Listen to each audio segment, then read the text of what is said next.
Bom dia, Brasil. Bem-vindo para mais uma versão de Novas Perspectivas. Meu nome é Kieran McManus, sou homem branco, de cabelo branco. Estou aqui no escritório em São Paulo hoje. Estou usando um blazer escuro e uma camisa social azul e branco, usando óculos. Atrás de mim tem uma janela com um desenho. Hoje vamos falar sobre protegendo o seu negócio na alta dos juros. Para quem está juntando conosco pela primeira vez, são alguns itens de logística. A sessão seria gravada, seria enviada a você. O mais importante é quem fizer mais perguntas durante o evento ganha nosso prêmio de chocolate no final, desde que você não ganhou o prêmio antes. E aí você pode nos seguir nas redes sociais, tem a guia de novas perspectivas para você tirar as dúvidas. A gente recomenda a utilização de Google Chrome. E aí os profissionais ativos, o programa está registrado para fins do CRC e também tem nosso e-mail aqui. Nós temos nosso site, onde você vai ver os próximos eventos e pode entrar para se inscrever para os eventos e aí as gravações dos últimos eventos. Estamos no nosso 8º ano, já temos mais que 400 horas de gravação de eventos passados sobre vários temas. E aí, para você e sua equipe, pode se inscrever na nossa, aqui no link para inscrição no nosso site. Aqui tem os últimos eventos que fizemos, os últimos 10 eventos. E aí, na semana que vem, estamos fazendo evento toda semana, temos eventos novos e toda quarta-feira, das 9 às 11. Na semana que vem, vamos falar sobre retail media, oportunidades, cuidados contábeis e fiscais, ou seja, uma série de temas contábeis e fiscais na área de retail. Com isso, eu vou pedir para nossos panelistas de hoje se apresentem. Tatiana, você quer se apresentar? Bom dia, quero sim, Kieran. Bom, é um prazer estar aqui com vocês hoje. Meu nome é Tatiana Guerra, eu sou uma sócia da nossa prática de Advisory Deals, que é a nossa consultoria de negócios. Eu hoje estou usando um blazer marrom, uma camisa por baixo bege, estou no escritório com um fundo de vidro, tenho cabelos castanhos, estou usando óculos. Legal, muito obrigado, Tatiana. E Catarina, você quer se apresentar?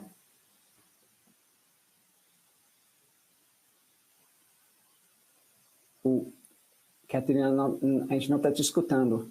Talvez a gente... E agora? Tudo bem? E agora sim. Sim. Perfeito. Bom dia novamente. Catarina Costa, sou sócia da prática de auditoria e consultoria contábil, junto com Kira. Estou usando uma suéter vermelha, estou aqui no Open Office, então atrás de mim tem uma cabine telefônica, uma parede, tenho cabelo preto e estou usando óculos. Legal, obrigado, Catarina. E Luciano, você quer se apresentar?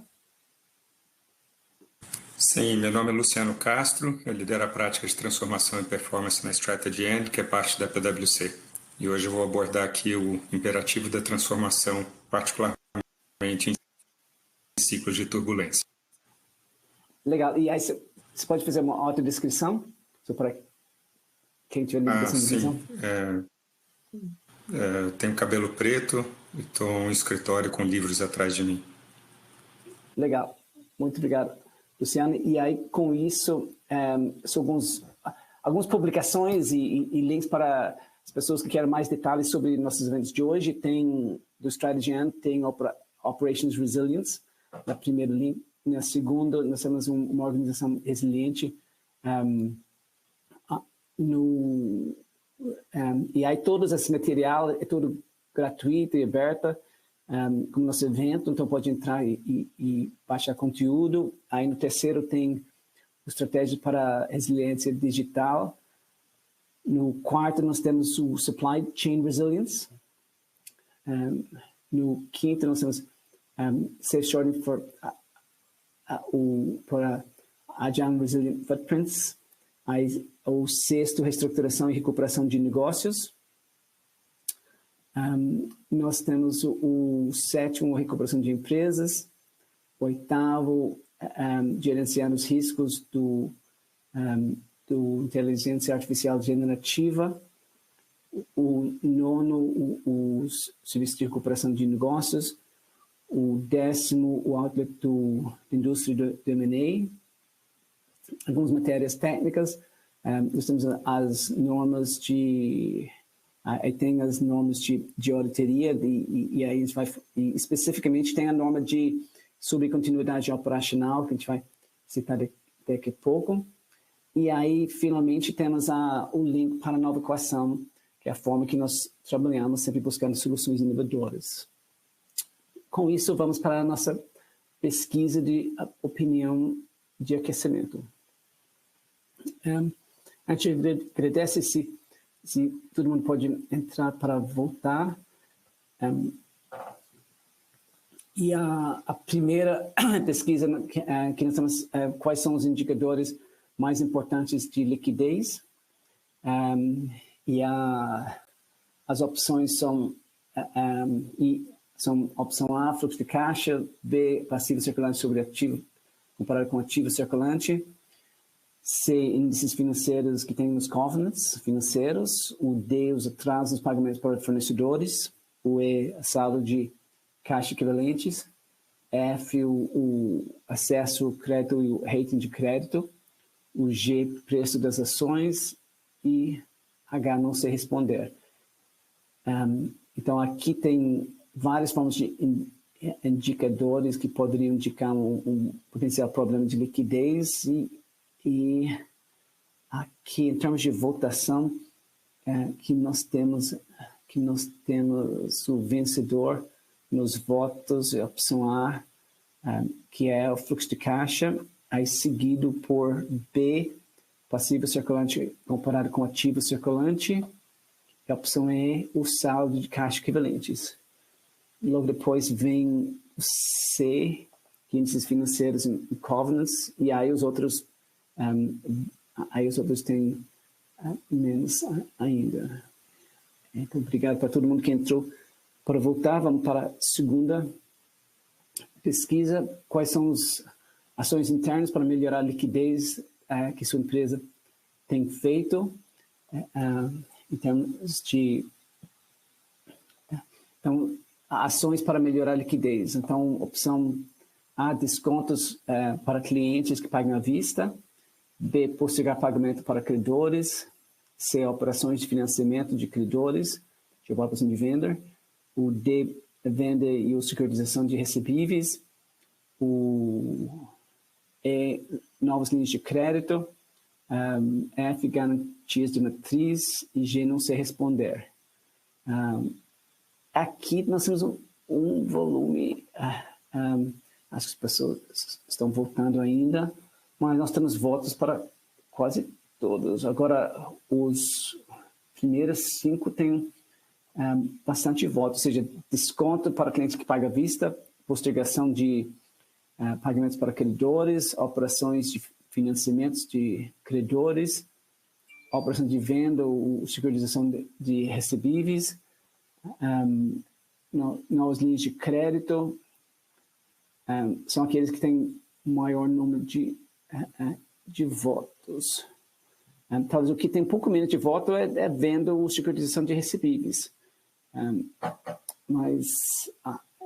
Então vamos para número 3.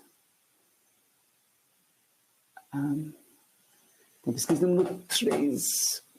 E aqui nas pesquisas nos ajuda a focar nossa conversa para hoje.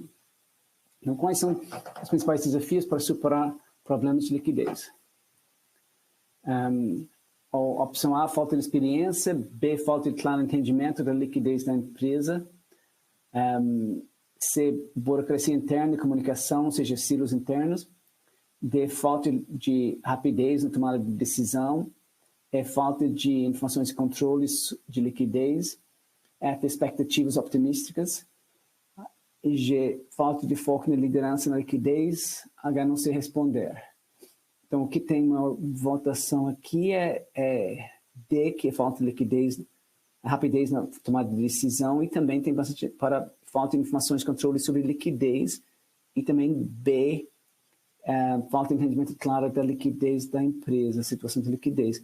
Aí cai bastante para G, que falta de foco de liderança e liquidez, e aí temos a burocracia interna, e aí bem atrás vem a falta de experiência e também a expectativa optimística. Então, ou seja, os principais são falta de claro entendimento da situação de liquidez e a falta de informações e controle sobre a liquidez.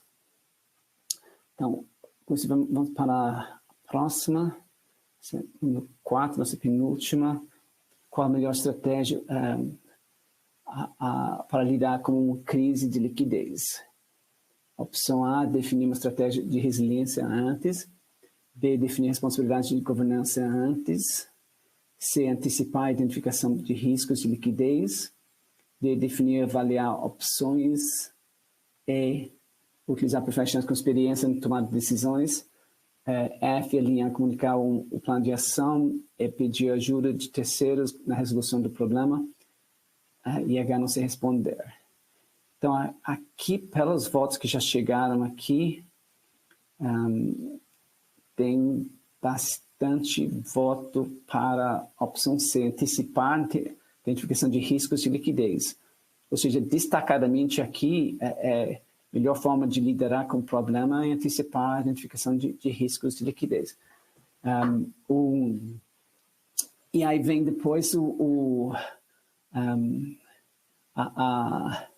utilizar profissionais com experiência, alinhar, comunicar um plano de ação, definir uma estratégia de resiliência e definir responsabilidades e governança.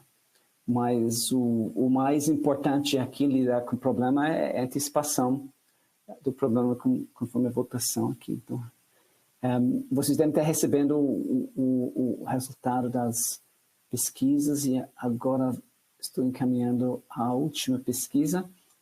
Quais áreas deveriam ser preparadas para serem resilientes com mudanças econômicas e regulatórias? Temos opção A, modelo de negócio. B, estratégia operacional. C, estrutura organizacional. D, supply chain. E, consumidores. F, produtos e serviços. G, volatilidade econômica. H, não sei responder. Pelos votos aqui, ou seja, as áreas que devem estar preparadas para a resiliência, nós temos bastante votos para a estrutura da organização, tem para a estratégia operacional, tem para modelo de negócio e também para a supply chain. Acho que esses 4 que têm o maior número de votos. Muito obrigado para todo mundo que entrou para votar. E acho que com isso vamos para alguns slides. E aqui tem queria destacar primeiro nessa parte do tema de a resiliência, talvez a tema de das normas de auditoria sobre a continuidade da operação. E aqui vale a pena falar que tem norma específica de auditoria sobre isso, é uma área de foco. E aí eu só queria destacar que dentro de auditoria, quando o auditor está planejando o seu trabalho, ele é obrigado a avaliar, no penúltimo item aqui, a avaliação dos índices financeiros que poderiam indicar problema de liquidez. Então, a maioria das grandes empresas que estão no mercado de capitais são auditadas, e aí o auditor tem uma norma obrigatória onde ele vai olhar para essa área de liquidez, índices financeiros, a situação da empresa, e aí só talvez até citando um pouco mais aqui, dentro até pega aqui um texto que fica dentro do relatório do auditor, onde ele fala da responsabilidade de administração referente à continuidade. Ou seja, a administração são responsáveis pela capacidade da entidade continuar operando, divulgando quando aplicáveis assuntos relacionados com sua continuidade operacional. Ou seja, já existe uma obrigação da administração fazer esta avaliação e fazer uma série de divulgações que são necessárias. E talvez a questão aqui, quando entra dentro desse ambiente de potencial problema de liquidez, aí os impactos são bastante dramáticos, porque quando você começa a citar, o auditor começa a citar um potencial problema de liquidez e faz esse destaque no relatório e começa a divulgar isso nas demonstrações financeiras, acaba tendo impactos bastante dramáticos. A partir desse momento, a empresa começa a ter maiores problemas em renegociar contratos e aí em tomar novas linhas de crédito, porque uma vez que o próprio relatório do auditor destaca essa aqui, as demonstrações financeiras destacam o problema. E aí, aqui dentro do relatório do auditor, tem aqui a parte onde o auditor afirma que ele conclui sobre a adequação do uso para a administração do base contábil da continuidade operacional e as evidências de auditoria sobre isso. E eu diria aqui também o fato que existem indicadores de um problema de continuidade operacional, eles já levam um stress, porque aí normalmente é uma área sensível que gera muito trabalho, que tem que levantar muita evidência para concluir que se não precisa colocar umas informações sobre isso. E nessa área, normalmente,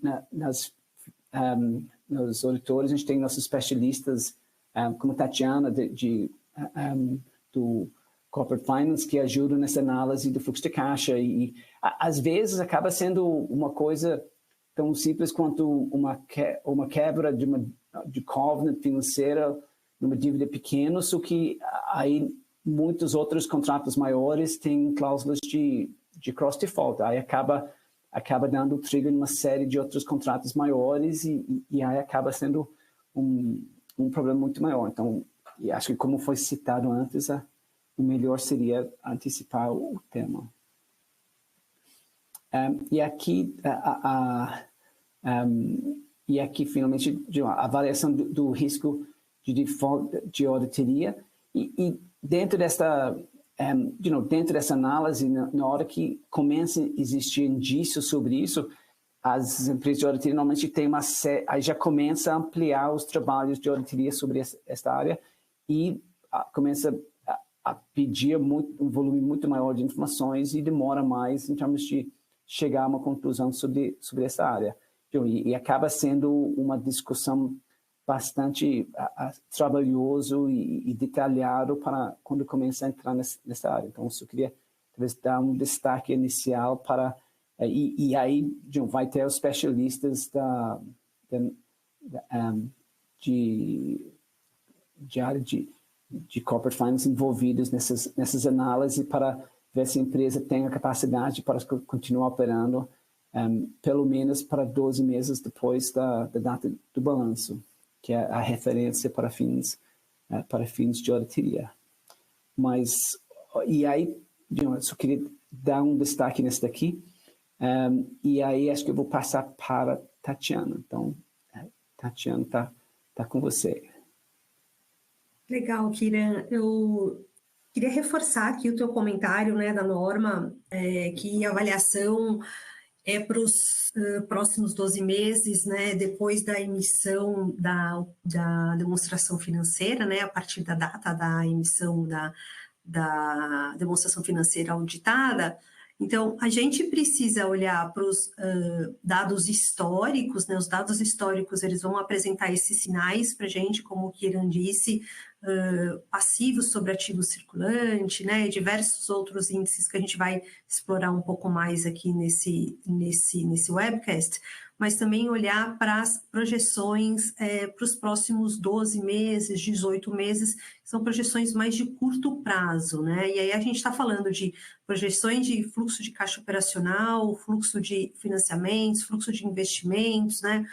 Demonstração de resultados, né? Então a gente olha para todos esses cenários para que o auditor, né, a administração da empresa possa formar a sua opinião sobre a certeza, né, da continuidade dos negócios ou sobre alguma incerteza relevante, né? Então, é importante avaliar todas as cláusulas de cross-default, as cláusulas de evento de liquidação antecipada também. A gente tem visto nos contratos de empréstimos, né, cláusulas de liquidação antecipada como um nível de protestos, então a empresa não pode ter certo valor nominal, né, de protestos ou fornecedores vencidos e diversas outras cláusulas aí que são restritivas, né? E também o que a gente tem visto ultimamente são cláusulas de covenants, né, que trazem alguma interpretação, Kira. Então, às vezes a gente tem dívida sobre EBITDA, mas o EBITDA contábil, e aí eu posso, alguns contratos mencionam EBITDA livre dos efeitos não recorrentes, né? E não define exatamente quais são esses efeitos, né? Então, uma primeira recomendação aí dentro das várias que a gente vai ter nesse nosso webcast de hoje é olhar para todas essas cláusulas que eu mencionei dos contratos e se tiver alguma dúvida ou alguma incerteza, principalmente se for a primeira medição de covenants, né, voltar com a instituição financeira, né, entender, olha, o que você considera aqui como o EBITDA contábil, gerencial, sem efeito do IFRS 16, quais são os itens não recorrentes que eu posso considerar aqui? Então, é importante fazer essa análise prévia, né, até para suportar a discussão com os auditores, tá?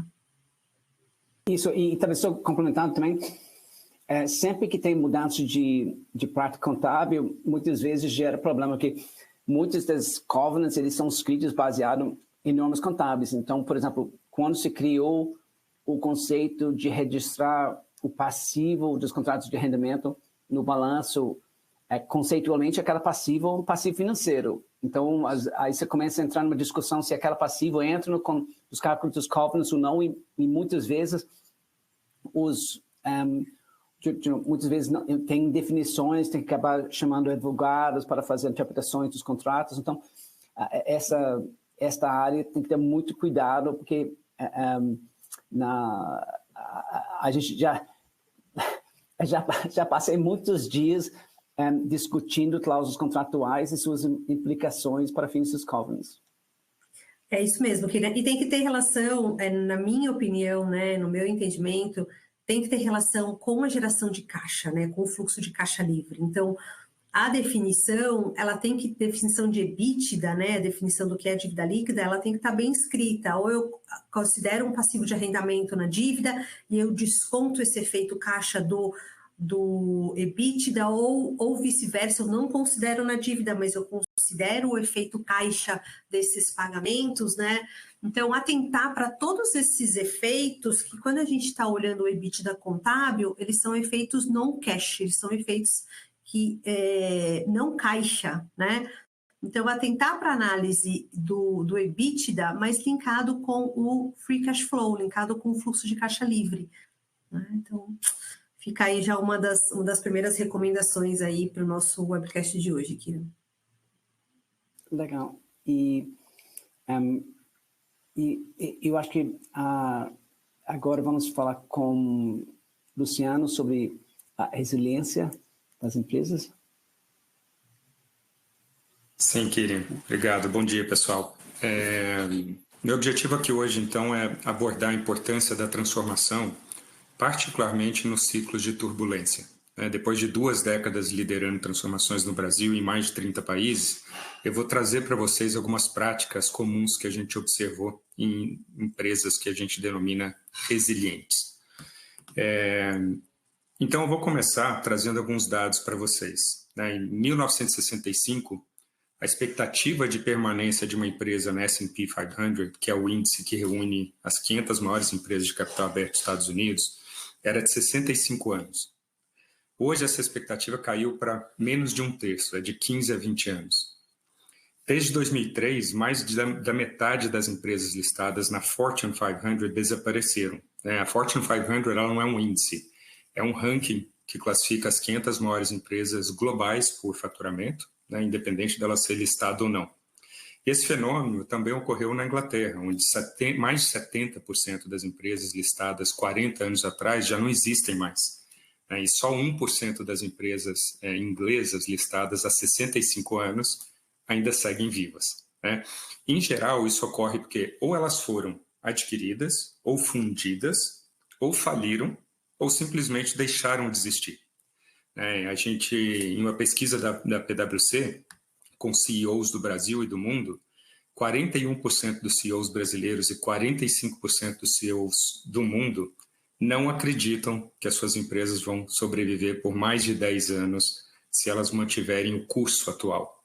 Eles entendem que a abordagem que as suas empresas estão adotando precisa ser mais ousada. Apesar dos riscos aí serem mais altos, eles sabem que existe uma urgência em se transformar para a sustentabilidade do negócio. E existem inúmeras outras estatísticas de longevidade corporativa que a gente pode... Independente da fonte que a gente utilizar, a mensagem é a mesma. As companhias vivem cada vez menos, seja pela sua incapacidade de antecipar ou reagir a crises e mudanças, ou principalmente pela incapacidade delas se reinventarem. Então, só para citar alguns exemplos aí de empresas que já deixaram de existir no Brasil e no mundo, a gente tem a Kodak, a Polaroid, Nokia, BlackBerry, Compaq, a Toys R Us, que era de brinquedos, a Sears, quando eu era criança eu conhecia. E no Brasil não é muito diferente, A gente teve casos emblemáticos como da Varig, da VASP, da Mesbla, Gradiente, a Manchete, o canal de TV, do Mapping, da Lojas Arapuã, do Banco Bamerindos e tantas outras, até a Enciclopédia Barça e Play Center, menores. E se a gente olhar para o ambiente macroeconômico do Brasil, e a Tatiana estava falando aí dos desafios dos próximos 18 meses, a gente observa um cenário bastante desafiador para as empresas brasileiras nos próximos, diria, até 2 anos. A gente tem hoje a 4ª maior taxa de juros do mundo, com a Selic a 14,25%. A gente só perde para a Turquia, para a Argentina e para a Rússia. A gente tem a 3ª maior inflação e a 7ª maior taxa de desemprego dentre os países do G20. E a gente vem observando uma grande volatilidade de preços de energia, ruptura nas cadeias de suprimento, baixa confiança do consumidor, o que limita o crescimento das empresas, uma pressão grande nas margens das empresas, as margens cada vez menores, e principalmente uma escassez de capital devido a um maior escrutínio pelas instituições financeiras. Então, como resultado de tudo isso, a gente viu aí em 2024, por exemplo, um recorde histórico de pedidos de recuperação judicial. Aumentou 60% em relação a 2023, foi o maior número já registrado desde a criação do histórico registrado, foram quase 2.100 recuperações judiciais. E essa tendência de alta, ela não é de agora, ela já vem de alguns anos e tudo indica que não deva mudar, deve continuar só subindo, só aumentando. Aí a gente pode citar casos mais conhecidos, recentes, como as Lojas Americanas, AgroGalaxy, mais recentemente, agora em janeiro, a Bombril, estão aí entre as mais conhecidas. Em resumo, é uma tempestade perfeita que a gente fala. A gente fez uma análise histórica do comportamento das empresas nas últimas crises. E o que a gente observou foi que aquelas companhias que anteciparam as mudanças e se transformaram, no médio prazo, elas tiveram retornos substancialmente superior ao das demais. Então, elas conseguiram não só se manter na liderança, como aumentar ainda mais o gap em termos de vantagem competitiva em relação aos concorrentes. Se eu fizer um paralelo aqui, como se fosse um carro de Fórmula 1, quando pega o vácuo do oponente para ultrapassagem, ele é praticamente lançado mais adiante. e esse é o fenômeno que a gente observa com as empresas que se transformam durante os momentos de maior turbulência. Por outro lado, eu que faço transformação há 20 anos, e colegas e empresas, inclusive concorrentes, né, a gente vê que mais de 90% das transformações elas não entregam o valor prometido aos acionistas. Né, e isso ocorre principalmente por 4 fatores. Né, o primeiro deles, uma falta de visão e objetivos claros. Né, as equipes precisam entender o propósito das mudanças, né, para que elas tenham incentivo de transformar suas áreas, transformar a forma como elas atuam. Né? E uma das coisas que a gente observa é que pouquíssimas fazem, né, é assegurar que todo mundo entenda por que a empresa precisa mudar e qual que é o custo dela não mudar. Então, esse é um dos primeiros pontos. O segundo fator é o baixo engajamento da alta liderança. A liderança ela precisa estar não só 100% comprometida, como ela precisa ser o grande exemplo de mudança. Né? Do contrário, os colaboradores não só não acreditam ou descreditam na mudança, né? Como também não têm em quem se espelhar. O terceiro ponto é a baixa capacidade de execução. Né? Saber o que fazer nunca foi o problema das empresas. A maior dificuldade está em ter disciplina e capacidade de tirar as ações do papel.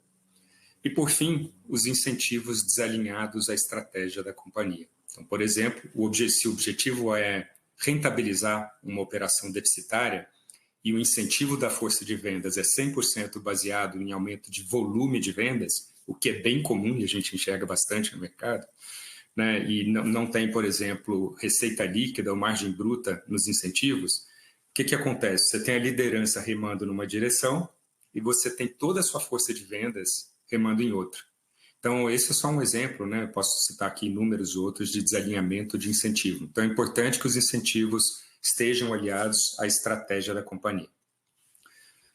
Mas, apesar disso, né, a gente mapeou o que as companhias resilientes que atravessaram inúmeras crises, né, com êxito, fizeram aí de diferentes das demais, né, e o que elas têm em comum, né, eu diria. Então, principalmente as empresas bem-sucedidas. A primeira característica marcante é o fato delas nunca perderem o foco nas vantagens competitivas que elas possuem, né? O que elas nasceram para fazer, o que a gente chama de core business. Né? O core de uma empresa ele não tem relação com a estratégia do negócio, ou com a estrutura da empresa, ou com as novas tecnologias, nem com a cultura. Né? Isso aí, tudo com o tempo muda. O core é o DNA da empresa, é a razão dela existir. Né, é o propósito. Por exemplo, o core business da 3M, vocês já devem ter ouvido falar, não é produzir adesivo, nem equipamento de segurança. O core business dela é inventar. É uma companhia que tem a invenção como propósito. O mesmo vale, por exemplo, uma companhia de saúde como a Pfizer, né, que tem como core a realização de avanços e descobertas no campo da saúde. Né? Mas é bem comum, né, na nossa experiência, a gente vê bastante as companhias perderem o foco no core com o tempo. Foi o caso, por exemplo, da Swift de carnes, né, que a gente compra, por exemplo. Ela foi comprada em 2007, se não me engano, pela JBS. Não sei se aqui alguém conhece a história, mas era a 5ª maior empresa dos Estados Unidos em 1960, quando ela resolveu se tornar um conglomerado diversificado. Né? Ela acabou entrando em diversos setores, como seguros, banking, óleo e gás, fertilizantes e muitos outros. E não tem nada a ver, nada de errado, eu diria, com uma empresa diversificar. Né? O problema não é esse. Mas o core da companhia não era ser um conglomerado. Né? O core dela era alimentar o maior número de pessoas possível. Ela foi a primeira empresa, por exemplo, que desenvolveu um trem de câmara fria para levar carne para o país todo, para atravessar todos os Estados Unidos. Ela inovava constantemente dentro do que ela sabia fazer melhor, né? Até que ela resolveu ingressar em muitos negócios desconhecidos e a gestão acabou perdendo o foco no core business. Né? Então, esse é o primeiro ponto. A segunda característica que a gente observou é a capacidade que as empresas resilientes têm de antecipar o ambiente competitivo e as mudanças disruptivas. Né? Essas companhias elas geram um valor significativamente maior no médio e longo prazo em comparação às transformações que a gente chama de reativas. Né? Então, saber fazer a leitura do mercado e as ameaças é extremamente relevante. A terceira característica é aprender rápido com os erros. Né? Essas companhias, elas enxergam os erros como um rápido ajuste de rota, né? E não como uma falha. Muito pelo contrário, né? Elas até estimulam os ambientes empreendedores, né? Para que as pessoas possam arriscar, experimentar coisas novas, errar e aprender rápido com o erro. Né? Então, uma visão muito empreendedora. O quarto elemento que a gente observa nas companhias resilientes, né, é a agilidade na tomada de decisão, né, e de se adaptar às mudanças e essas ameaças. Essas empresas, normalmente, são extremamente avessas à inércia. Elas preferem correr o risco de uma decisão errada do que o medo de não decidir. E a gente vê que a maioria tem um pensamento bem contrário disso, né? É um pensamento mais, eu diria que mais conservador. Então, são companhias que tomam decisões o tempo todo. E, por fim, talvez a característica mais marcante dentre essas empresas resilientes é a capacidade que elas têm de se reinventar. A empresa resiliente, ela possui uma enorme capacidade de pivotar, né, e transformar radicalmente a forma como elas criam, como elas entregam e como elas capturam valor para os seus clientes. Até aqui tudo bem? Nossa, eu estou escutando você e estou pensando a cultura que você tem que ter dentro de uma empresa para você estar afim de sempre buscar essa reinvenção e até tomar decisões de mudança de rumo, buscando antecipar mudanças, experimentar novas coisas e até conseguir a empresa toda para ir nesse rumo, para você conseguir comunicar que você quer fazer esse tipo de, está prestes a fazer esse tipo de mudança, porque acho que o ser humano, em geral, não gosta de mudança. E no ambiente que nós estamos, e pelo que você está explicando, uma empresa resiliente tem que ter essa aptitude de mudança. Sim, isso vem de cima para baixo, principalmente, Kira. Eu mencionei lá uma das causas, né, de fracassos das transformações, e é impressionante. Eu mesmo já tive em transformações onde nós erramos, ouvimos erros dessa maneira, mas se a companhia e a liderança não tiverem uma narrativa muito forte, muito clara para todos os colaboradores da companhia, do porquê que a mudança é necessária, o que aquilo altera na vida de cada um da empresa e qual que é o custo de não mudar, é extremamente difícil você ter uma equipe motivada e transformar uma empresa. E lembrem que a empresa não é transformada, são as pessoas que transformam a empresa. Então, para isso, elas precisam entender o papel delas e elas precisam estar compradas e, de fato, incentivadas com a mudança. Né? Então, você tem razão, Kiri. Isso, e até relembrando a pesquisa que a gente fez aqui no início, digamos que um dos temas mais importantes que foi colocado foi a antecipação. E aquele que você estava falando da obrigação de antecipar as mudanças, tomar decisões rápidas, ainda que você não sabe, você não fica esperando para ver como que o resto do mercado se mexe. Tipo, você tem que saber qual que é bom para a sua empresa e ter coragem para fazer isso e conseguir motivar todo mundo para seguir esse caminho. Tipo, esse estilo de resiliência deve ser difícil liderar esse tipo de mudança. Com certeza. Eu vou dar um exemplo aqui no final. Tem alguns exemplos de grandes líderes que falam disso, mas, de fato, a antecipação, seja do ambiente competitivo, né, seja de mudanças disruptivas como novas tecnologias ou novos hábitos de consumo, né, do seu consumidor, a antecipação, a leitura dessas ameaças, ela é extremamente relevante para você não entrar em uma crise ou demorar a sair de uma crise. E é por isso que, nesse estudo que a gente fez aí de mais de 200 anos com as empresas que saíram de crise e saíram acelerando muito rápido, foram aquelas que tiveram essa capacidade de leitura, né, de antecipação do ambiente e das mudanças. Posso trazer alguns exemplos. Vejam, por exemplo, né, a gente falou aqui de casos de reinvenção, né, e foco no core. Vamos trazer um exemplo, por exemplo, da Amazon, né? A Amazon era uma vendedora de livros online e se transformou em um dos maiores conglomerados de tecnologia e e-commerce do mundo. Tem diversos exemplos. A Fujifilm, não sei se aqui alguém conhece a história dela, mas é um dos maiores exemplos de resiliência e de reinvenção do core business, né? Mas mantendo o foco nas vantagens competitivas, ou seja, no que ela sabia fazer bem. Ao contrário da Kodak, né, que acabou falindo e não teve capacidade de se adaptar à revolução digital, né? Ela demorou muito para abandonar o negócio de filme, de câmera analógica.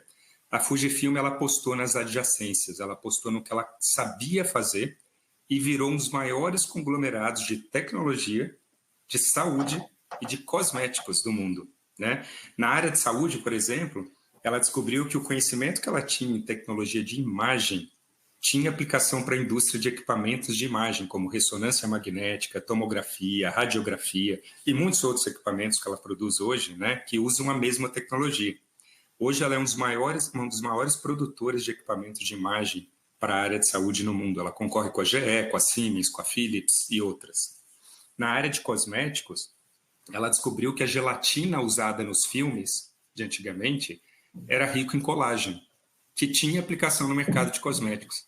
Então, ela criou uma marca chamada Astalift, né, focada em cosméticos à base de colágeno, e já é uma das maiores empresas de cosméticos do mundo, né? Um outro caso de sucesso que vocês aí conhecem bem é o caso da Netflix, né, que deixou de ser uma locadora de DVD por correio, né, para se tornar uma das maiores plataformas globais de streaming, né, e de produção de conteúdo próprio.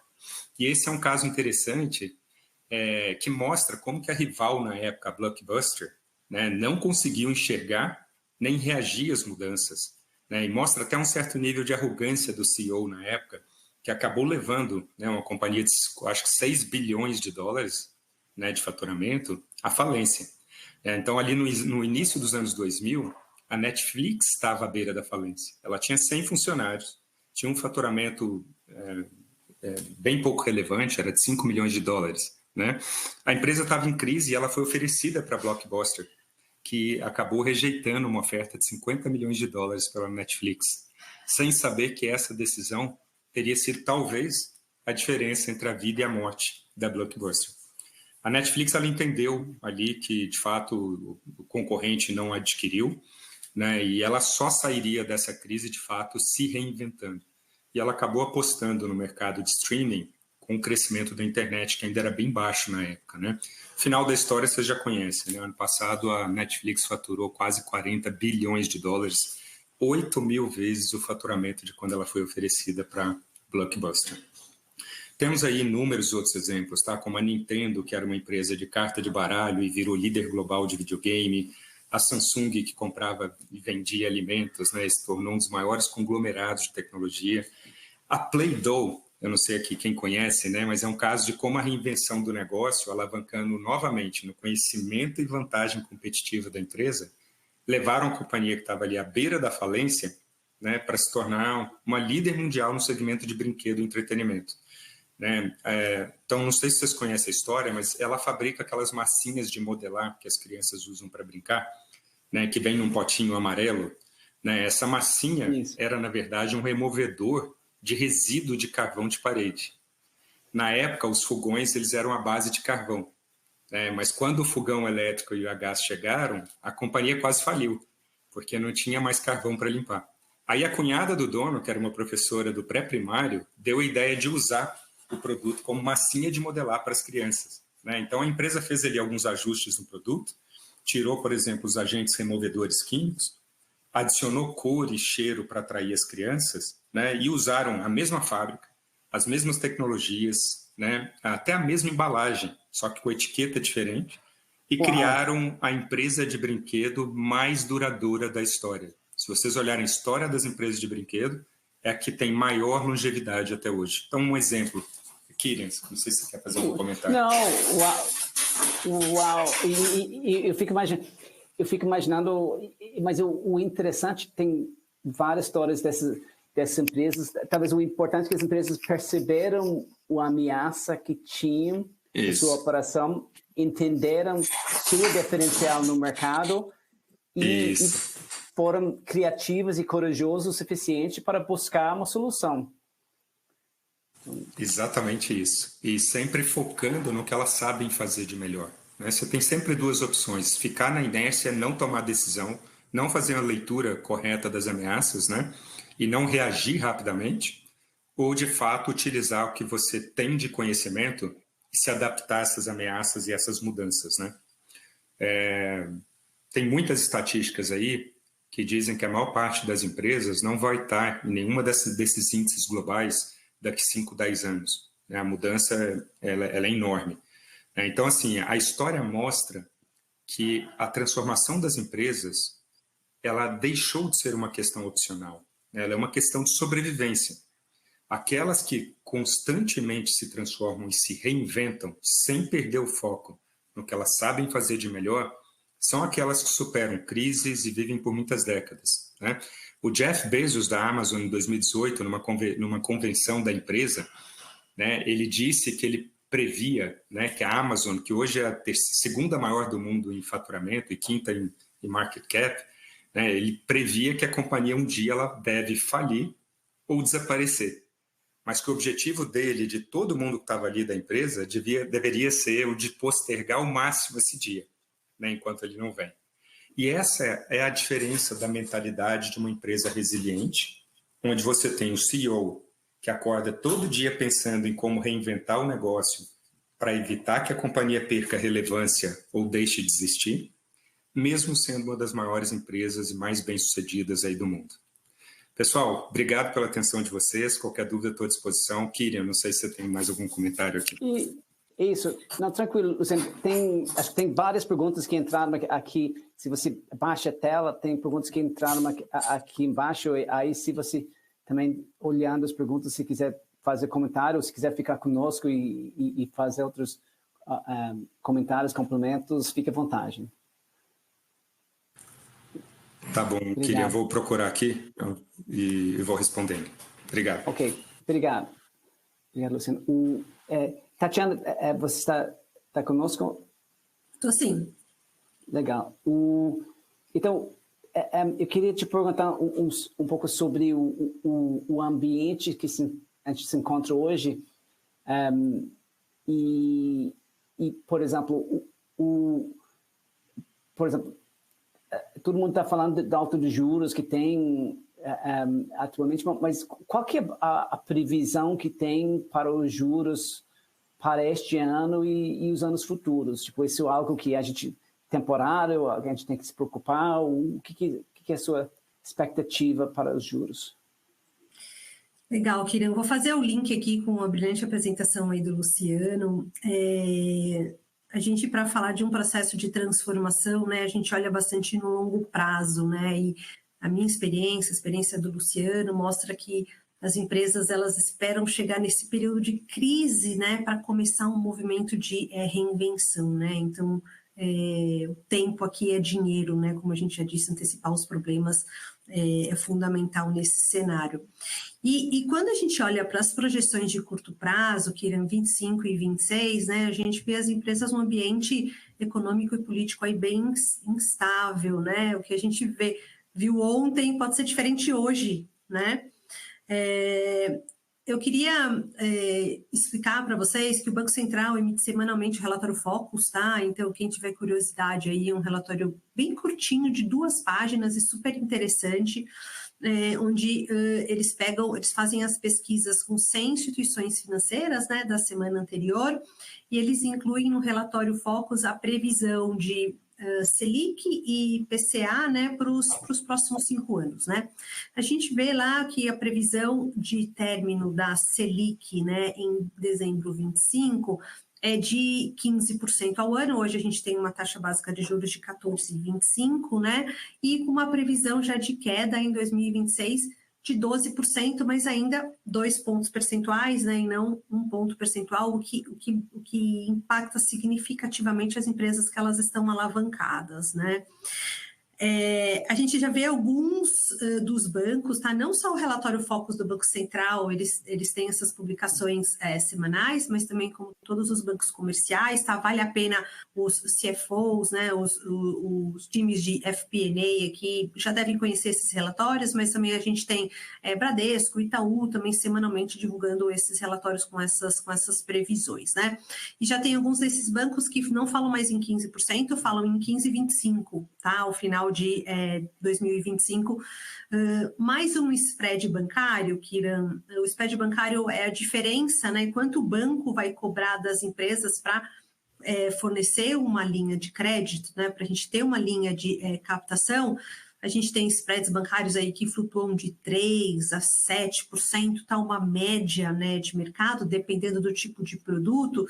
Então, a gente pode estar falando de linhas de serviços de dívida, né, de fluxo de financiamentos que podem chegar aí a 18,5%, 19%, e bater 25% ao ano, tá?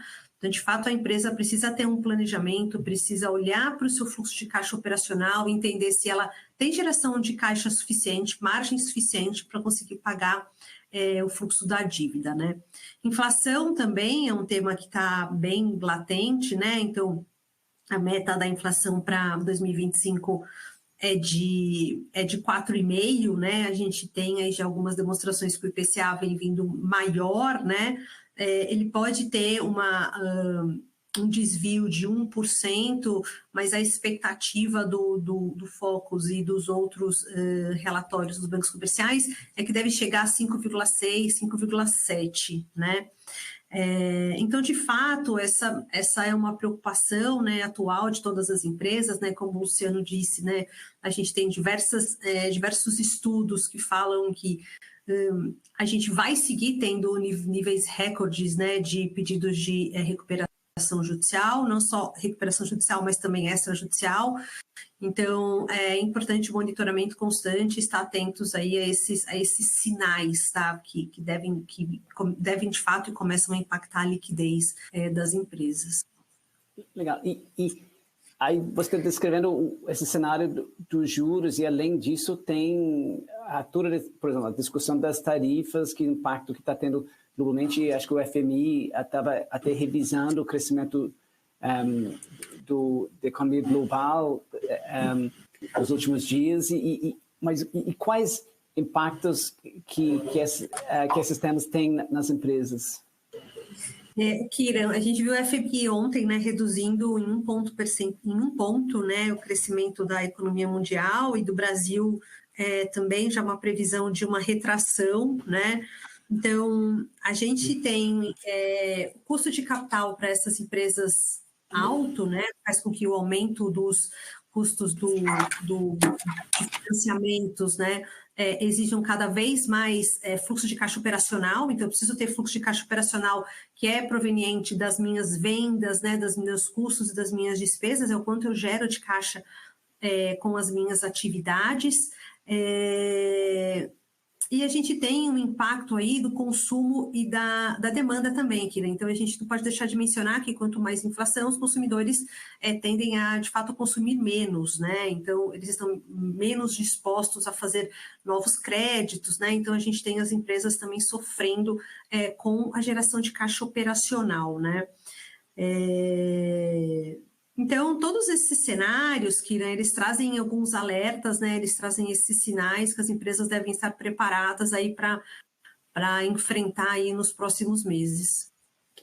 E quais são as ferramentas, os indicadores que as empresas devem estar olhando para identificar que está de novo, que eles para ligar a luz amarela, o que devem usar para identificar a luz amarela? Kira, a gente teve no quiz, né, uma série de perguntas. Eu vi que algumas respostas ficaram bem diversas, né? Eu até anotei algumas aqui para a gente discutir quais são as opções dos índices de liquidez, né? E a gente tem bastante gente falando de fluxo de caixa, né? Passivo circulante sobre ativo circulante, né? E algumas alternativas aqui, como securitização de recebíveis, né? Desconto de clientes, né? Um maior alongamento de fornecedores. Então, de fato, aqui a resposta são todas essas alternativas, tá, Kira? Então, é importante a gente olhar para todos esses indicadores, obviamente que de uma forma organizada, separando que eu tenho indicadores de curto prazo, né? Qual é os indicadores que demonstram a capacidade da empresa de cumprir as suas obrigações no curto prazo? Aí a gente está falando de passivo circulante sobre ativo circulante, né? Eu tenho os prazos médios de recebimento, o giro dos estoques, o meu prazo médio de pagamentos, né? O famoso DSO, DIO, DPO, né? É importante que a gente também monitore esses prazos como alguns sinais, né? De que eu estou diminuindo ou de que eu estou tendo algum impacto no meu capital circulante líquido, né? A gente tem alguns modelos preditivos também que combinam vários destes índices e que trazem alguns ratings, alguns scores, e esses scores eles podem trazer algumas percepções de empresas que podem estar insolvente no curto prazo, tá? Então a gente tem modelo de Altman que tem várias premissas, então os CFOs e os times de FP&A podem também procurar, buscar, colocar todos esses índices nesses modelos preditivos, né, para prever uma probabilidade aí de insolvência, né? Então, além dos índices de curto prazo que eu mencionei, a gente tem todos os indicadores de endividamento, né? A gente tem dívida líquida sobre EBITDA, dívida líquida sobre PL, né? Financiamento por fornecedores. Então, quando eu olho a minha posição de dívida líquida, eu preciso olhar também dentro do saldo de fornecedores, quanto dos fornecedores é CAPEX, ou seja, o quanto de fornecedores está relacionado a algum investimento que eu fiz para um ativo imobilizado, quanto de fornecedores é de fato giro e quanto de fornecedores eu já renegociei, né? Então, a gente tem outros itens de dívida líquida que devem ser também considerados nessa avaliação dos indicadores de endividamento, né? Indicadores de rentabilidade geral, margem bruta, margem líquida, né? O ROIC, que são mais comumente utilizados. Indicadores de fluxo de caixa, como eu já mencionei algumas vezes, eu sou adepta e sou fã do fluxo de caixa, porque, de fato, ele traz uma série de informações que a gente consegue entender a saúde financeira da empresa. Fluxo de caixa pelo método direto, tá, pessoal? Então, a gente vê muitas empresas monitorando o fluxo de caixa pelo método indireto.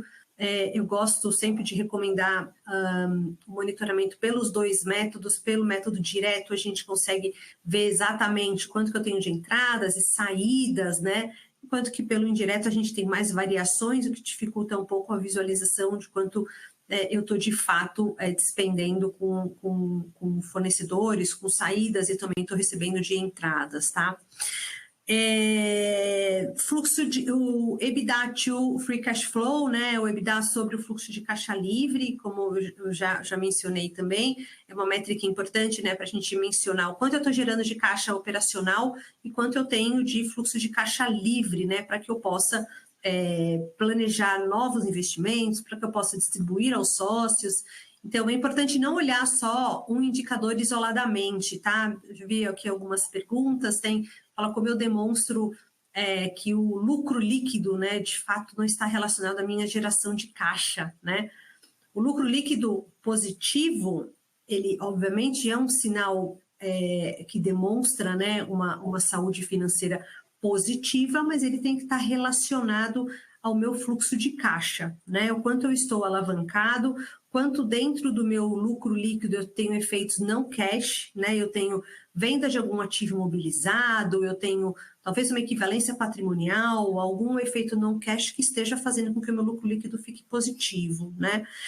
E por último aqui, Kiran, olhar as projeções de fluxo de caixa e sensibilizar essas projeções, tá? Então, digamos que eu tenho uma empresa que tem uma alavancagem alta, e aí sensibilizar com uma potencial alta da Selic de 15% para 15,25%, entender se o fluxo de caixa sustenta, tá? Isso significa se ele vai ter geração de caixa operacional suficiente para cobrir o serviço da dívida, sensibilizado em uma potencial alta de juros, né? E um potencial problema de liquidez aí no futuro. Legal. E com todos esses essas mudanças e a situação econômica atual, isso impacta a situação do preço das ações das empresas e, por exemplo, as empresas que estão na bolsa e isso tem também reflexo no mercado de aquisições e fusões? Com certeza, Kira. Então, a gente está falando de parágrafos de going concern, né? Parágrafos de continuidade, como a gente abriu o webcast, e a gente tem empresas de capital aberto, né? Se a gente tiver uma empresa de capital aberto com uma incerteza que leva ao auditor a incluir um parágrafo de ênfase de continuidade ou uma ressalva de continuidade, já acende um alerta aí para todos os analistas de mercado. Isso faz com que as ações da Bolsa, com os preços das ações caiam, né? Então, todos esses sinais, eles são percebidos, né, pelo mercado, né? De fato, tem um impacto direto aí no nosso mercado de capitais, né? A gente tem os processos de M&A com uma empresa que tem um custo de capital mais elevado, né? De fato, impacta a avaliação das empresas, né? Eu tenho aí valuations de uma empresa que está mais alavancada, né? Que tem um custo de capital mais alto, eu tenho valuation menores, né?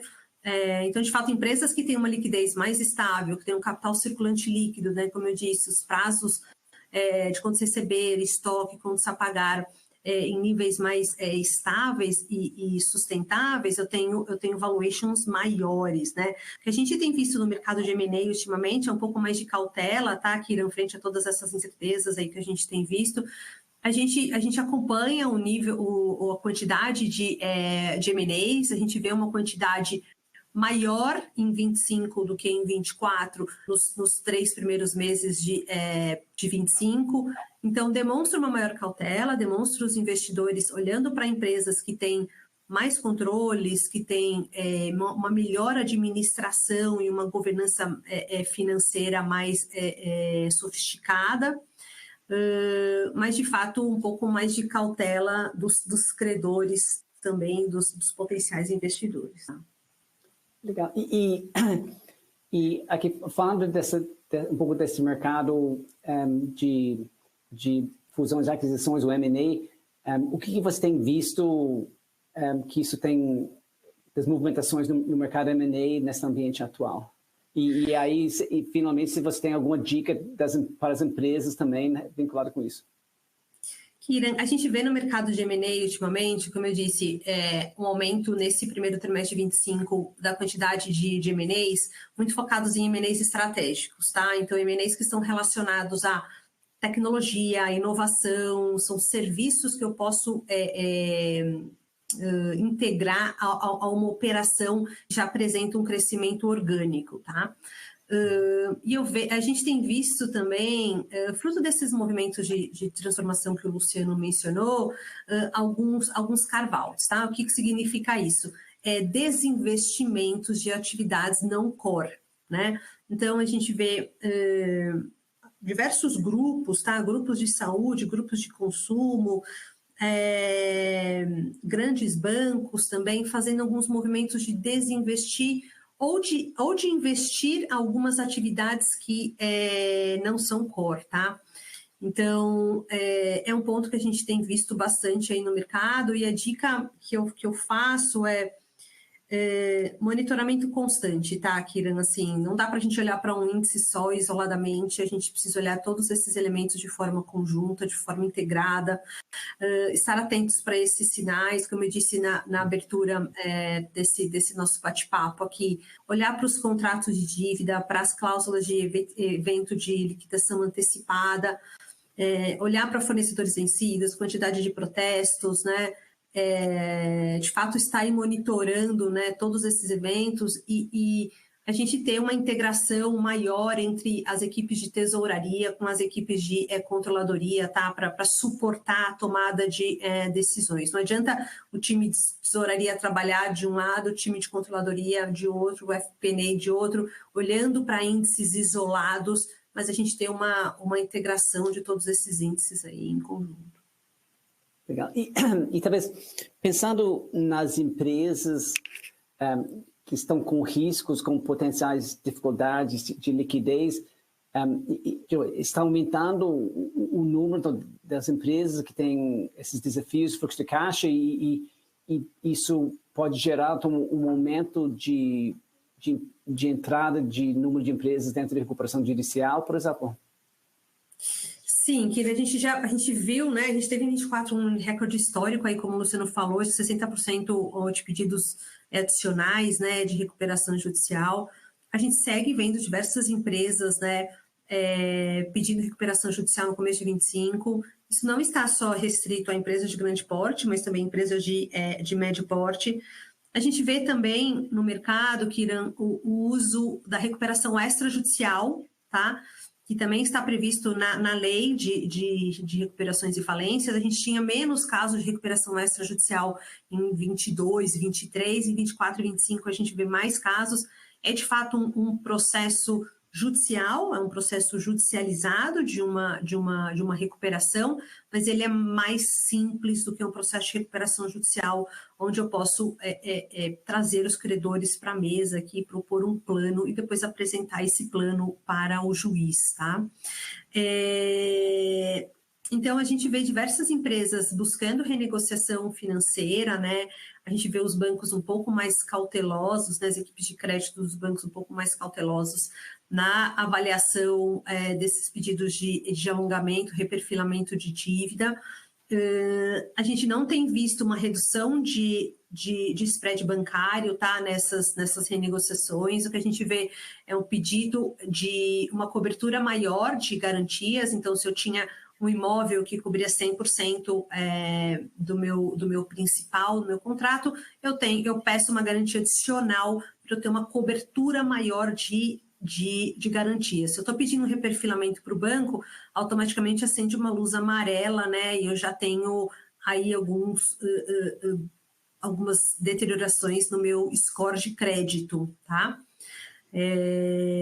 Então, de fato, é isso que a gente tem visto, o impacto dos juros, de fato, tá machucando as empresas, né? E a gente tem visto um mercado aí bastante atento a esses movimentos.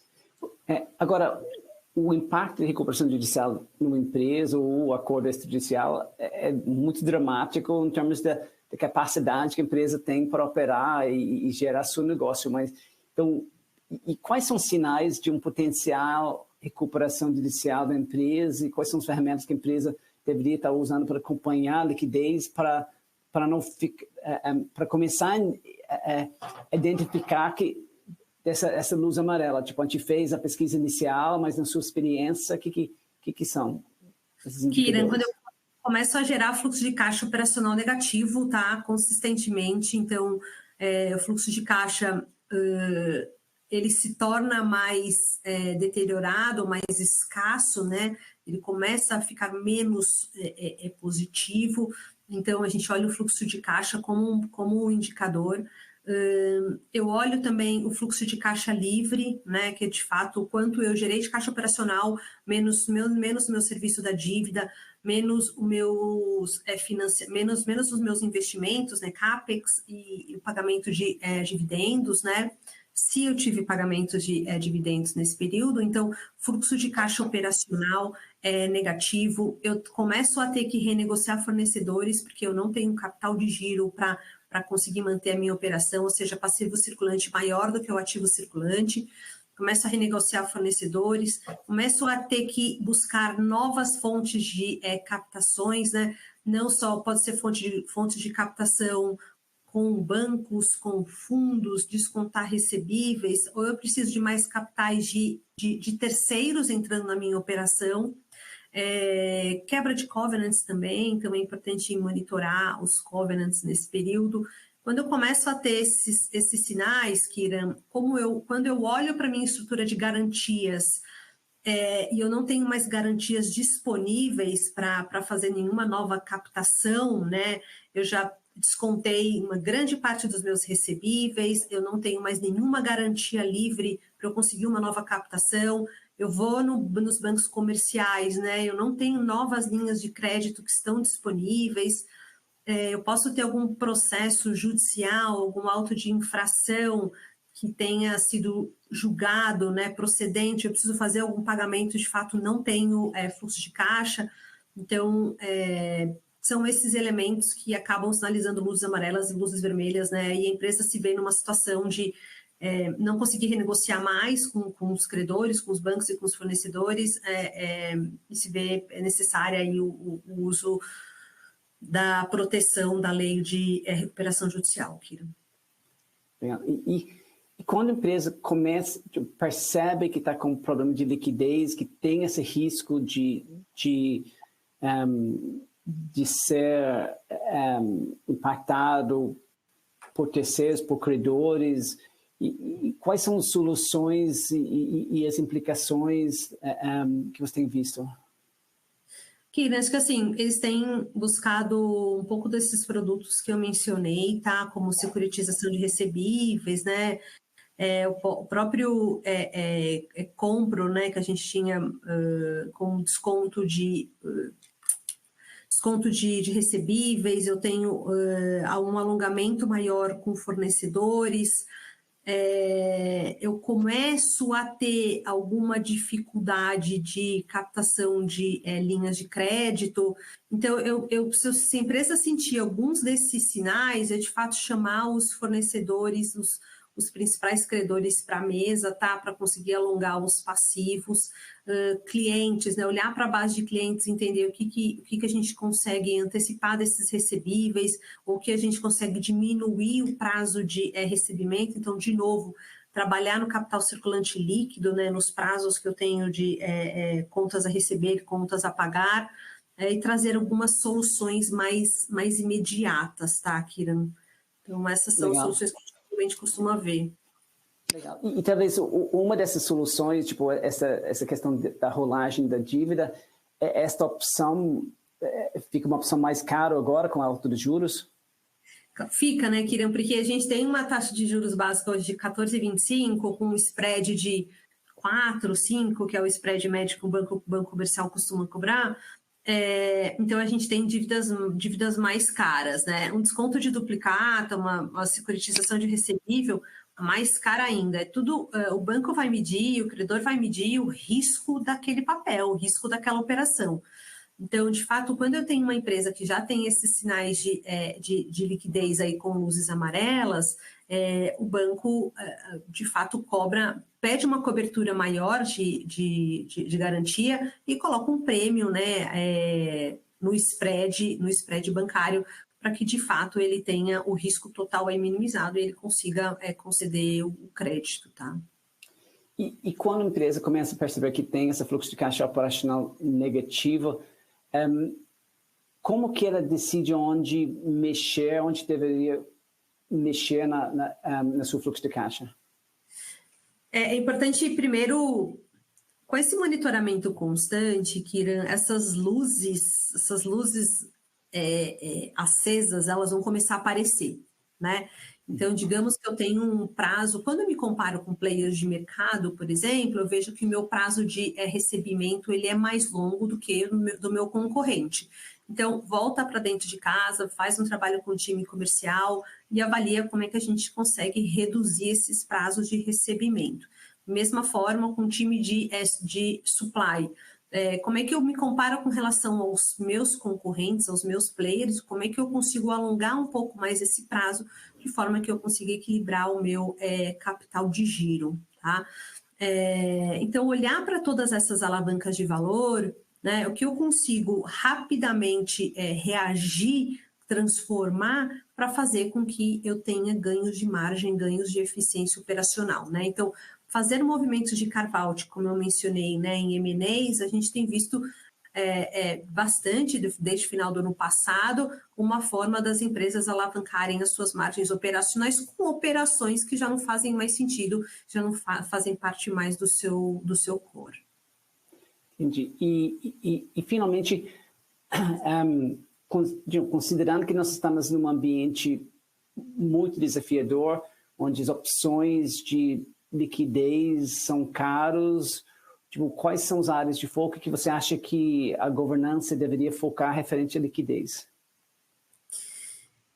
Kiran, ações mais de curto prazo, tá? Para que a gente consiga ter quick wins aí de forma mais rápida, né? Então, olhar para os contratos, olhar para o capital de giro em si, olhar para o contas receber e para os fornecedores, olhar para os contratos com bancos, né, onde a empresa tem uma relação de parceria, onde a empresa já tem um histórico de crédito relevante, pode-se começar a negociar, a renegociar, a buscar um reperfilamento, um alongamento dessa dívida com bancos que a empresa tem mais relacionamento.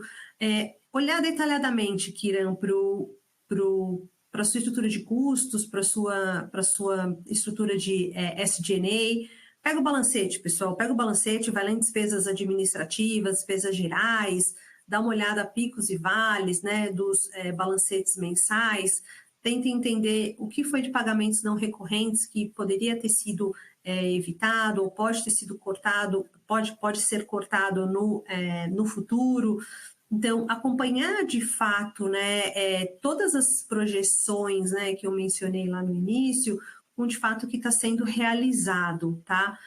E observar o que pode ser aí reduzido para que a gente tenha ações de curto prazo, mas obviamente sem deixar de lado ações mais estruturantes, né? Pensar no longo prazo em como é que eu consigo sustentar o meu negócio, porque a previsão do Focus, Kiran, ainda é ter uma taxa de juros de 12% em 2026, né? O que é uma taxa de juros alta, né?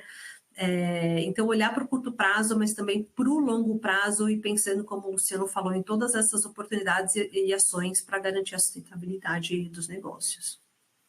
Legal. Muito obrigado, Tatiana. E aí, se você... Acho que está vindo muitas perguntas, se quiser até levantar, fica conosco e complementar a discussão e responder as perguntas, tá bem-vindo. Legal, dá uma olhada. Legal, obrigado. Catarina, tá conosco? Estou sim, Kira. Você está me ouvindo bem? Sim, tranquilo, Catarina. E Catarina, talvez primeiro, você pode nos explicar um pouco sobre o impacto que tem este aumento no custo das dívidas nas demonstrações financeiras das empresas, no balanço, no resultado, o que você tem visto? Sim, Kira. Acho que agora a gente vai entrar na parte contábil, né? No reflexo de tudo isso. Sim, Kira. Do ponto de vista de balanço, resultado, Kira, esse aumento dos juros, ele afeta diretamente, né? Não tem como fugir, porque a partir do momento que você tem um aumento em despesa financeira, né? Tem aumento ou redução, na verdade, de receita por conta de uma contenção de compra dos consumidores, né? Quando os juros começam a aumentar, o consumidor fica mais, vamos dizer assim, não quer gastar tanto, então isso reduz a receita, né, do balanço das empresas. Isso pode, de certa forma, reduzir significativamente a lucratividade operacional, né? Pressionando margem dos clientes. Por exemplo, caso a empresa não avalie tempestivamente impactos de covenants, né? Porque ela pode quebrar algum covenant com esse aumento da taxa de juros, por conta de um empréstimo que ela pegou, e aí a taxa de juros aumentou, ela foi buscar dinheiro no mercado, teve que incluir cláusulas de covenants, né? Se ela não avalia tempestivamente essas cláusulas, pode haver uma aceleração da dívida, e aí, consequentemente, essa dívida sai de longo para o curto. Então, assim, são diversos os impactos, né? Tem que olhar cuidadosamente quais contas do balanço e do resultado elas podem ser afetadas. Legal. E talvez outra coisa, pensando na peça do fluxo de caixa e o aumento de juros, ele impacta o fluxo de caixa, coloca mais pressão no fluxo de caixa das empresas? Sim, né? Especialmente aquelas fortemente alavancadas, né? De fato, esse aumento de juros, quando ele não era esperado, né? Muitas empresas elas contratam empréstimos e financiamentos, muitas vezes com taxa pós-fixada, não esperando ter esse aumento dos juros. né? Então, isso coloca, assim, uma pressão no fluxo, adicional no fluxo de caixa. E quando ela tem mais despesas financeiras, tem uma maior necessidade de caixa para cumprir com essas obrigações, para pagar esses juros, né? Os juros aumentam, ela precisa pagar, dependendo da forma como foi desenhado o empréstimo, com pagamentos de juros antes do principal, ela precisa ter fluxo de caixa para pagar esses juros, né? Então, isso limita recursos disponíveis para algum investimento que ela estava em andamento, não estou nem falando de um investimento novo, mas investimentos operacionais que já estavam em andamento, né? E muitas vezes até para cobrir despesas básicas, né? Salários e tudo mais. E quais... Estou até pensando aqui que no fluxo de caixa, muitas empresas deixam os juros dentro do fluxo de caixa operacional. Então, ele até acaba dando um impacto direto no fluxo de caixa operacional. Na hora que você aumenta os juros, aí reduz o fluxo de caixa operacional. Operacional, isso. E quais indicadores de balanço que você normalmente pensa quando você pensa num potencial problema de liquidez? Olha, alguns indicadores, né, que de fato podem sinalizar esse problema, o índice de liquidez corrente, né, que é um índice que, quando é um índice baixo, ele pode indicar que a empresa pode ter dificuldades para honrar suas obrigações de curto prazo, né, quando você começa a olhar ativo circulante dividido pelo passivo circulante. Então, se ele é um índice baixo, mostra que você pode ter uma certa dificuldade de honrar com essas obrigações. Um outro índice que a gente vê também é o índice de endividamento, né? Isso pode indicar um risco elevado de liquidez da empresa, ela tem mais dívida do que capital próprio. Caixas e equivalentes de caixa, pode sinalizar um potencial problema de liquidez também, porque o teu caixa, né, da empresa está reduzindo, então isso você fica com a margem de manobra menor, não é? E aí já tem que estar pensando em se não tem que fazer mais uma captação fora, né? Uma forma de trazer recursos para aumentar esse caixa para tuas obrigações de curto prazo, básicas do dia a dia da empresa. A Tatiana falou também alguns indicadores, né? Mas assim, pensando indicadores que podem sinalizar uma liquidez, tem esses, né? Tem outros mais detalhados, o índice de liquidez seca, porque aí do corrente você tira o estoque, e aí tem uma visão mais conservadora, né, do pagamento. Mas, a princípio, eu diria esses, tá, Kira? Legal. E sobre esse tema, acho que foi comentado várias vezes, a questão dos covenants.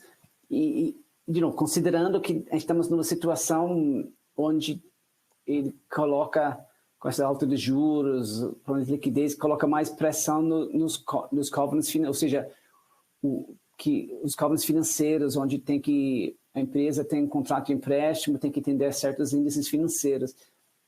É importante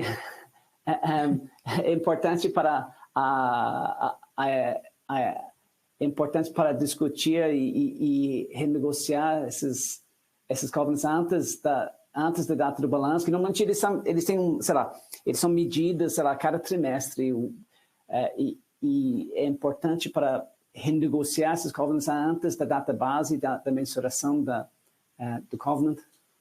Sim, né? O IAS 1 e o CPC 26, eles tratam desse tema, né? É importante você renegociar, fazer esse acompanhamento antes da data base, né? De tal forma que você consiga renegociar, pedir para postergar antes de quebrá-los, né? Então, se não cumprir essas cláusulas, algumas delas são cláusulas de covenants, não tem antecipação de dívida, né? Aceleração da dívida, mas aquelas que têm um impacto, né, de aceleração de dívida, pode levar a empresa a penalidades severas, né?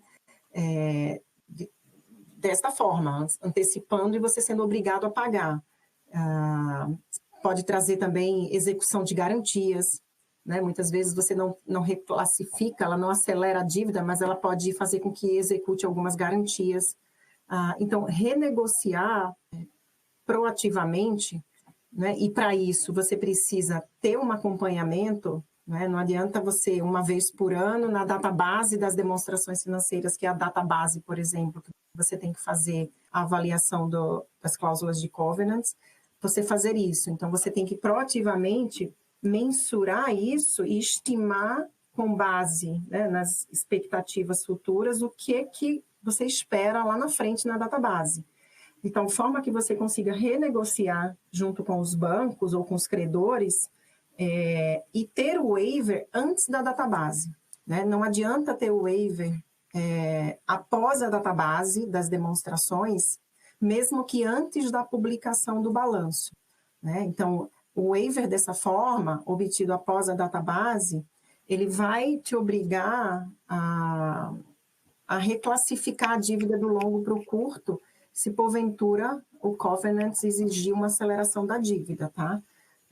Claro, tem outras formas de se colocar em nota explicativa que o waiver já foi obtido, mas a reclassificação ela não é evitada, né? E isso traz muita discussão, porque muitos entendem que pelo fato de já ter obtido o waiver, né, mesmo antes da publicação, não faz sentido colocar uma dívida no curto prazo, né, já que o waiver foi obtido. Mas a norma contábil requer isso.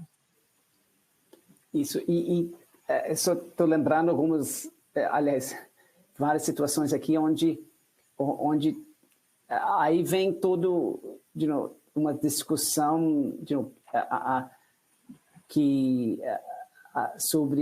sobre o waiver, que muitas vezes as cláusulas eles falam, não, mas você só precisa reportar uma quebra do waiver até 90 dias, e aí nesses 90 dias eu não tinha publicado, eu já renegociei, mas acho que a norma deixa claro, tipo, a sua database, quando você prepara a sua balança na database, a pergunta é se naquele momento alguém pode cobrar a dívida naquele momento, e aí os waivers obtidos posteriormente não são considerados. Então, acaba sendo uma experiência bastante frustrante para aquelas empresas que não muitas vezes não conheciam a norma, simplesmente, eu vou medir e antes de reportar, se indica que vou ter problema, eu vou renegociar antes de reportar, mas muitas vezes acaba tendo a obrigação de publicar o balanço com a dívida no curto prazo, que acaba até tendo um impacto negativo na negociação. Aí a negociação fica mais cara e fica uma situação bem mais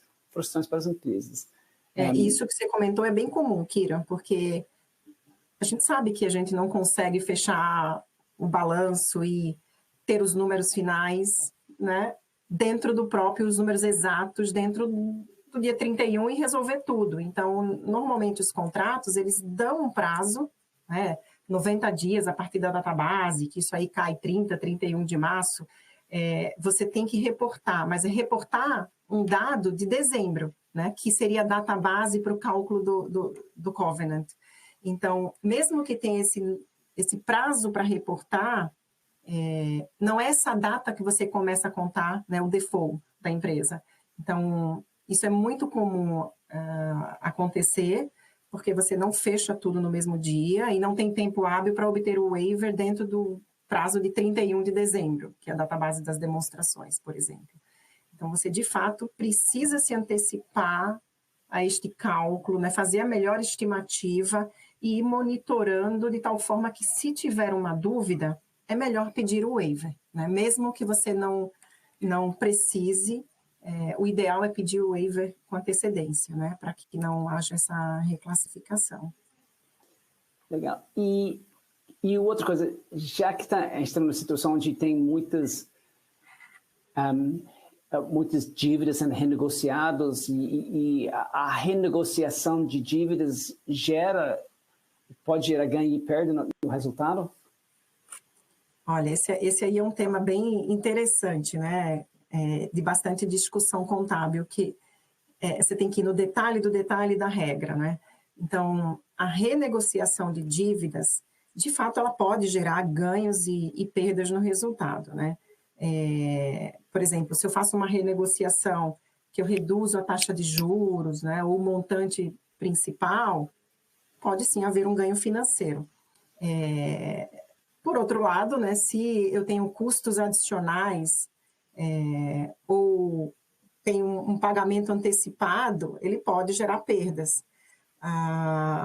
Mas, assim, em geral, quando você tem uma renegociação que resulta numa extinção, né? Esse termo é um termo contábil, né? Extinção ou modificação. Então, muitos que são da área contábil aqui entendem isso. Então, você tem um teste, sim, que você faz pela norma contábil para avaliar se você está extinguindo aquela dívida que você está renegociando ou se você está apenas modificando, né? Então, assim, as despesas incorridas, né, para, de fato, compensar pela alteração nesses fluxos de caixa. Então, assim, você paga para o credor um custo que representa a compensação por essas alterações no fluxo de caixa. Tá? Então, essas despesas, elas sempre afetam o resultado, independentemente se houve uma modificação ou extinção da dívida, né? Quando você faz um teste, que na norma contábil pede, tudo isso afeta o resultado, né? O que muda, e que não é uma parte muito relevante, né? Que muitas vezes é um valor menor, e que as pessoas falam, mas eu não posso afetar a minha taxa efetiva de juros e diluir isso pelo restante do prazo do contrato, se porventura eu apenas concluir que houve uma modificação e não uma extinção daquela dívida, né? Quando eu renegociei os termos. Sim, a norma prevê que alguns custos e taxas de modificação dos termos, né, desse passivo financeiro, eles podem ajustar a taxa efetiva de juros. Mas, assim, não é tão simples chegar no que seriam essas taxas e custos, né? Normalmente, isso assim, é custo com advogado, que você paga a terceiros, para fazer a alteração do contrato, né? Eu tinha um contrato X, vou ter que alterar os termos contratuais. Então, eu paguei para um terceiro, para um advogado, alterar os termos contratuais, né? Ou revisar os termos contratuais. Isso pode, né? Porque é diretamente relacionado e ele é um custo incremental. E, por exemplo, auditores, né? Que se você tem um custo adicional para ter os auditores ali ou contadores envolvidos naquela renegociação. Mas esses custos, eles só podem ser diluídos na taxa efetiva de juros se tiver uma modificação. Se é extinção, ele também vai para o resultado, né? Assim como os custos que você paga ao credor compensa ele por ele estar proporcionando alteração nos fluxos de caixa, né? Mudança da taxa, alongamento do prazo da dívida.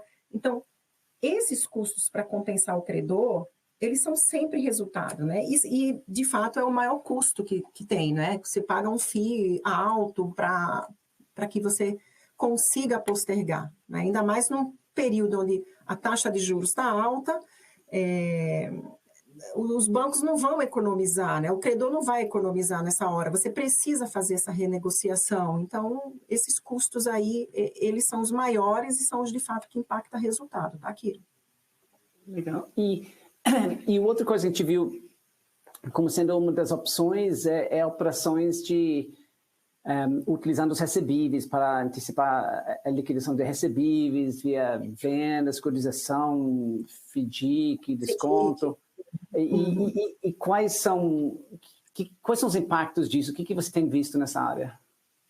Olha, de fato existe isso, tá?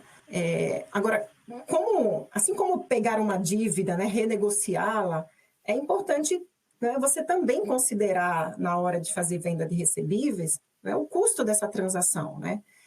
Que taxas e descontos eles estão aplicando para reduzir esse valor que você esperava receber num prazo e quer antecipá-lo.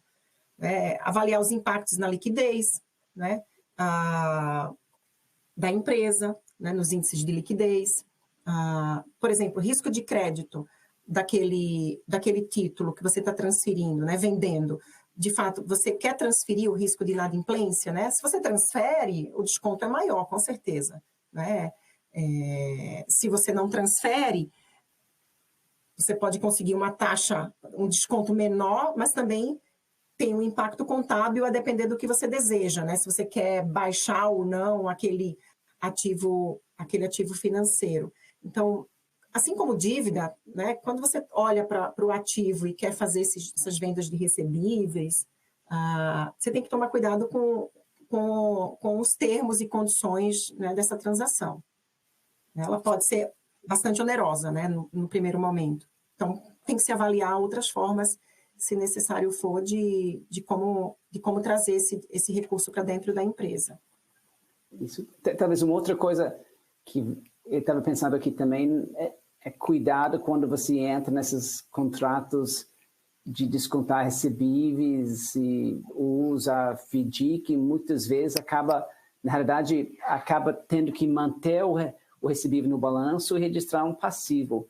E aí, muitas vezes, isso dá problema de covenants também. Então, acho que tem que ter cuidado em entender a operação, entender como que vai ser registrado a operação no seu balanço. Muitas dessas operações acabam sendo enxergadas do ponto de vista contábil como empréstimos. Tipo, talvez o FDIC é um clássico onde uma empresa ela tem, sei lá, ela tem as cotas seniors do FDIC que representam 10% das cotas, mas e aí tem as cotas, desculpa, ela tem as cotas subordinadas que são 10% e aí tem as cotas seniors que são 90%.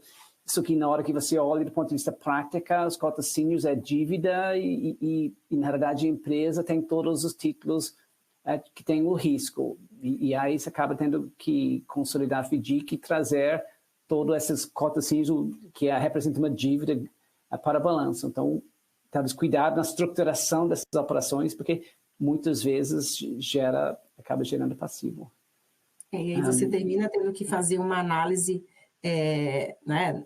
Não depois que a operação foi fechada, né? Na hora de estruturar, como você colocou, é importante você ilustrar os impactos, né, dessas operações, do que você está avaliando como opções, né?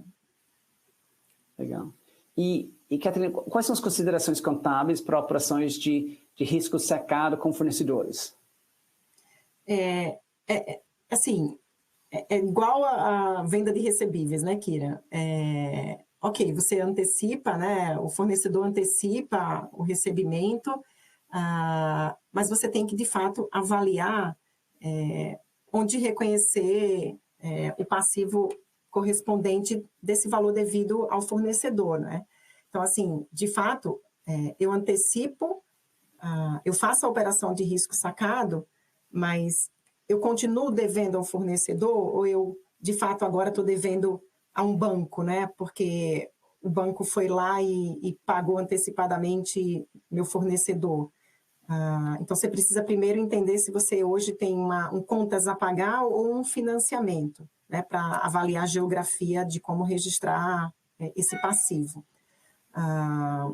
Tem os custos adicionais associados a essa operação, que deve ser registrado como uma despesa financeira, não tem jeito.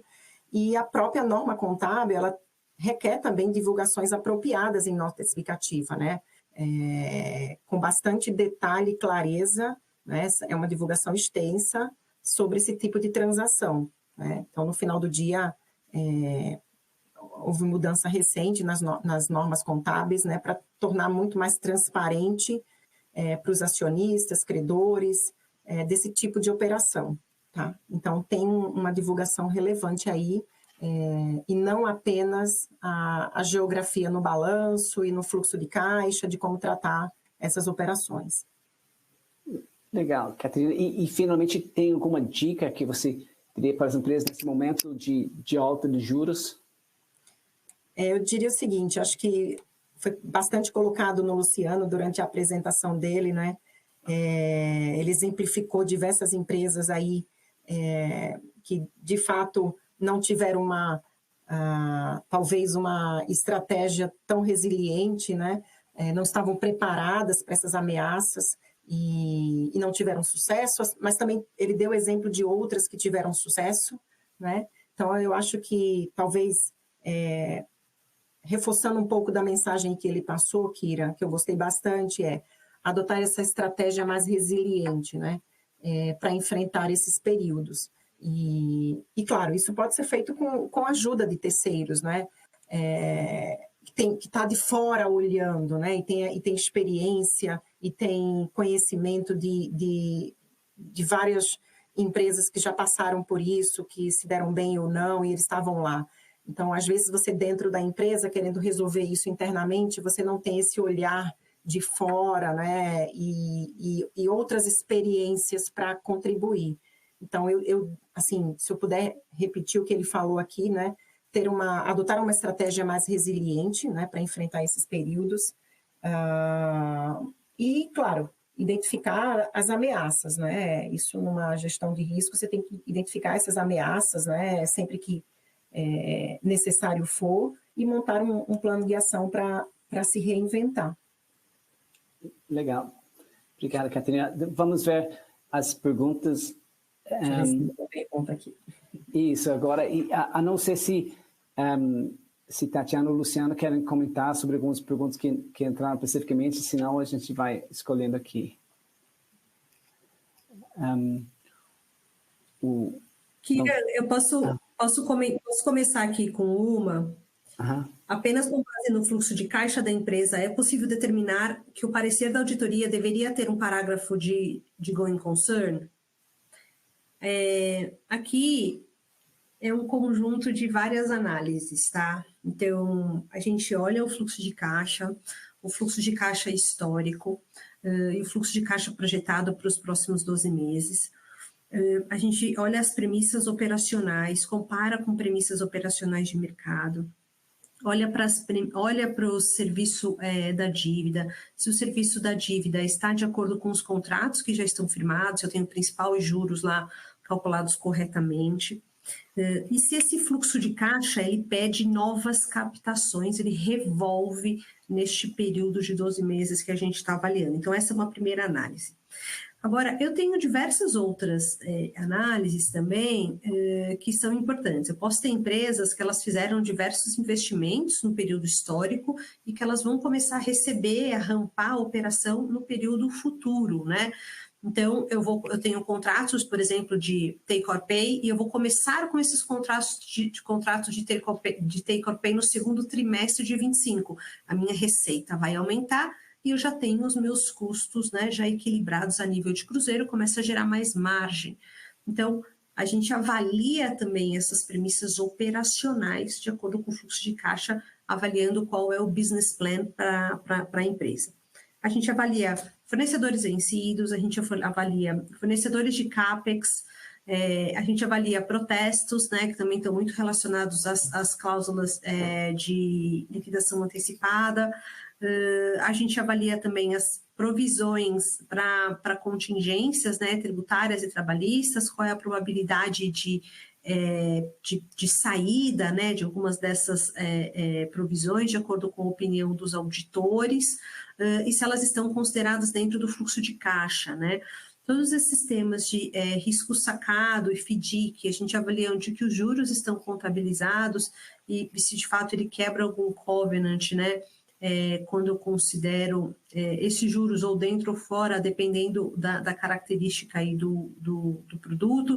Então, de fato, não é só a análise do fluxo de caixa que determina um parágrafo de going concern. Então, um conjunto que vai apoiar aí a administração, o auditor, a definir aí qual é o grau de certeza ou de incerteza que a empresa tem.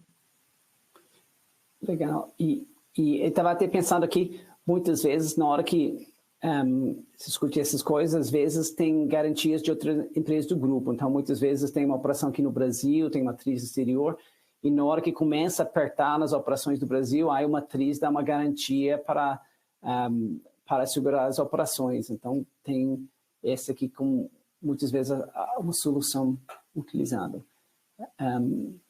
Aí, eu não sei se alguém identifica mais alguma pergunta, senão eu vou começar aqui começando por último, né? Tem aqui de André Matos perguntando, na operação de risco sacado, quando temos a pagar. E aí, ainda não tem classificação de financiamento, deve divulgar no explicativo. Aí, então, tem essa análise primeiro para entender se a operação que foi feita é uma operação normal, comercial, de extensão de prazo de pagamento envolvendo o banco, ou se realmente ele tem um viés de financiamento. E aí, na hora que se chega na conclusão que tem esse viés de financiamento, ele é divulgado, segregado e tem um tratamento específico que tem na norma de risco sacado e tem a divulgação sobre isso. Muitas empresas deixam não existe uma classificação específica de financiamento. Muitas vezes eles ficam numa linha separada de risco sacado e tem divulgações. Aí tem uma série de matéria da CVM sobre isso, além da própria FRS. Aí tem uma outra aqui de Marcelo Fusco perguntando: o risco sacado a partir do momento que o título foi descontado não deve obrigatoriamente ser um passivo financiamento. Então, se você tem aí depende da operação de risco sacada com o fornecedor, e na hora que tem uma operação com o fornecedor, você tem que aí tem uma série de indicadores para avaliar se é uma operação, vamos dizer, comercial normal de prazo mais longo, ou se é uma operação de financiamento. Aí tem que fazer essa avaliação de determinar o que representa. Tem uma outra pergunta aqui de José Fernando Rosas, perguntando: a operação sem ingresso não ficou um empréstimo no balanço, certo? Aí, cuidado, John, você tem que considerar tudo, porque tem operações tem várias vezes que o pessoal entrou em operações de venda de recebíveis que parece ser sem regresso, mas muitas vezes tem cláusulas que tragam um risco junto com isso, tipo, e existe um risco embutido que tem que ser avaliado. Aí tem outra aqui de Helena Araújo Rocha perguntando: na mensuração das cláusulas de covenant, é possível estimar o waiver diante da operação financeira de empréstimos? Acho que o ponto aqui normalmente os contratos de covenant eles não têm uma previsão de waiver, então normalmente ele requer uma negociação de ajuste. Na hora que você começa a perceber que dado mudança de operação, mudança de prática contábil, você tem que fazer uma alteração da norma, e essa aqui tem que fazer quanto antes, porque na hora que você passa a data, o prazo, você acaba tendo um impacto, esse impacto nas demonstrações financeiras, que sempre complica mais. É impressionante como que complica as discussões do waiver na hora que você entra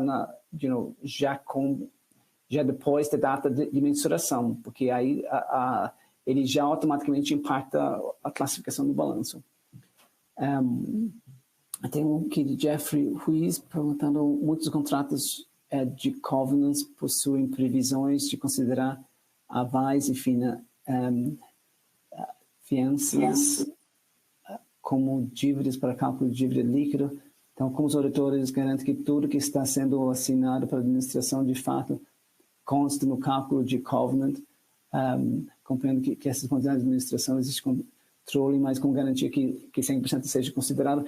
Então, nesta questão, na questão dos covenants financeiros, na hora que a gente analisa, como foi citado, a primeira coisa é que a administração tem a obrigação de mensurar esses impactos dos covenants. Então, mas muitas vezes, na hora que a gente começa a analisar esses contratos, se começa a perceber que a forma que foi escrito o covenant não foi não foi alinhado com a forma que a empresa prepara suas demonstrações financeiras. E muitas vezes acaba tendo que ter interpretações, o que incluir, o que excluir. Muitas vezes utiliza termos sobre operações não usuais e aí acaba tendo que ter interpretações, muitas vezes envolvendo jurídicas das cláusulas contratuais e como que devem ser aplicados. Aí tem aqui de Marcelo Lopes Filho, o IFRS 18 poderia impactar o fluxo de caixa da companhia. Sim, é uma das coisas que talvez a gente não comentou aqui, a gente já fez um evento sobre o IFRS 18, mas tem impacto bastante relevante no resultado e também no fluxo de caixa, em termos de o que se considera como operacional. Nos últimos anos, tem outro aqui de Marcelo Lopes Filho, nos últimos anos tem se comentado muito de contabilidade criativa, humano no mundo de negócios, mas como isso impacta a continuidade dos negócios, a atividade das empresas. De novo, dentro das normas de IFRS, na aplicação dessas normas, você aplica o princípio da norma e a substância da operação. Dentro dos limites que é aceitável pela norma. E agora, acho que essa aqui é uma questão de... e às vezes tem essa aqui, um impacto na interpretação dos contratos que tem de dívidas, onde tem cláusula de covenants. Então, tudo isso tem interpretações sobre tudo isso, como se apresenta as informações financeiras, como se faz a interpretação dos contratos para chegar na conclusão de entendimento dos covenants. Onde estamos aqui? Tem um comentário aqui de Mário Berti falando o boletim Serasa demonstra desaquecimento em vários setores de mercado. O crescimento do varejo que foi artificial com uns 3,3 bilhões de créditos liberados do FGTS até agora. Mesmo assim, os níveis de inadimplência continuam altos, além da redução do crédito disponível para as empresas. Como vocês enxergam que as empresas precisam se preparar para um mercado que no curto prazo deve continuar desacelerando? Acho que a alta de juros, uma das razões que a gente fez este evento era justamente isso. A alta de juros tem impacto direto no fluxo de caixa das empresas, no aperto do lucro operacional, no custo do dinheiro no tempo das empresas e é uma coisa que a gente estamos vendo o impacto em quase todas as empresas. E aí, conforme o evento, discutimos várias formas de tratamento.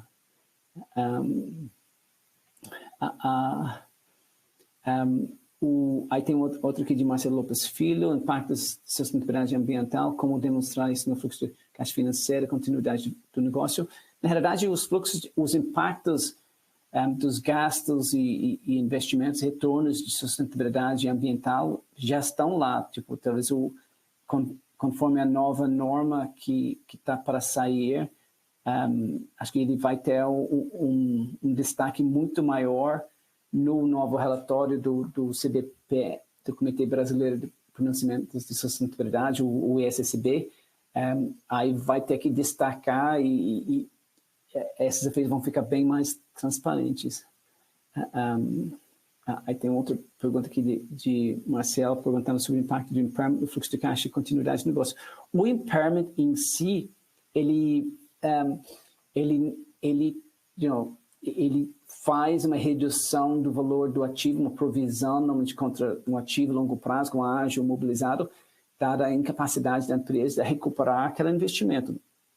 E isso, por si só, já é um indício de uma redução de fluxo de caixa que talvez já seja um indício também de problema de liquidez futuro. Mas, de novo, você tem que ter uma visão holística sobre isso. Aí tem outro aqui de Jamerson Oliveira, perguntando quais são os principais indicadores financeiros sobre liquidez, acho que já falamos. Tem outro aqui de Marcelo Fusco perguntando: trabalho com clientes públicos e geralmente temos visto estímulos pela falta de transparência sobre o que vai acontecer nos contratos vigentes, o que fazer nesse cenário. Acho que os clientes públicos, acho que aqui no Brasil, essa é uma coisa interessante que acho que do setor público, no Reino Unido, por exemplo, tem um índice para o setor público de quantas contas a pagar tem em atraso. É algo que não é utilizado ainda aqui no Brasil, mas eu não duvido que o setor público talvez vai passar por normas mais rigorosos em termos de pagamento de fornecedores.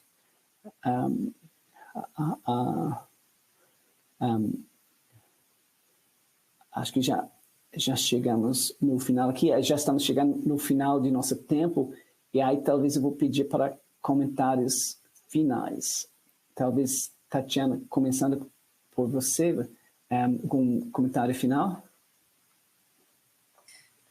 Bom, Kira, foi um prazer estar aqui com você, participando desse webcast, com todos e todas novamente. Apesar de a gente ter um cenário bastante desafiador aí para os próximos meses, né, com essa política internacional que afeta demais o nosso mercado brasileiro, a gente tem um mercado pujante, né, a gente tem diversas indústrias aí que seguem prosperando, então que a gente não perca o otimismo, Kira, acho que esse é o meu recado final aqui, que a gente falou de muitos problemas, né, e desafios, né, mas de fato que a gente não perca o otimismo aí, que, né, a gente com resiliência, como o Luciano falou, a gente consegue trazer resultados sustentáveis, é isso. Não, legal, apesar de tudo, o Brasil tem muitas oportunidades, tem muitos diferenciais. Aliás, uma coisa que ele colocou, tipo, os diferenciais competitivos que nós temos e temos que aproveitar todos aqueles diferenciais para aproveitar ao máximo. Obrigado, Tatiana. E, Catarina, algum comentário final? Aproveitem para, de fato, olhar com carinho, né, as demonstrações financeiras e, de fato, divulgar o que é relevante, o que é importante. Aproveitar esses momentos para mostrar, deixar mais transparente os dados das empresas, evitar dados que, né, desviem a atenção, de fato, do que é importante. Acho que o investidor, ele gosta quando você, de fato, mostra o que tem que ser mostrado e ser transparente, né? O que não dá é você tentar esconder aquilo e lá na frente você dá uma notícia muito pior, né? Então, aproveitem que as normas, ela requer um teor de divulgação robusto, relevante. Então, olhem com cuidado e tirem os excessos e deixem o que de fato precisa colocar. Legal, muito obrigada, Catarina. E aí, com isso, alguns comentários finais. Nosso evento é válido para fins de treinamento do quem tiver registro CRC-CFC. E aí para vários outros tipos de treinamento também, para IBGC. E para você comprovar participação, todo mundo que fica conectado 1h30 das 2 horas recebe um certificado de participação que chega automaticamente no seu e-mail, juntamente com a gravação do evento, e a gente agradece a participação de todos e todas. Lembrando, semana que vem vamos falar com o mercado de consumo, tipo,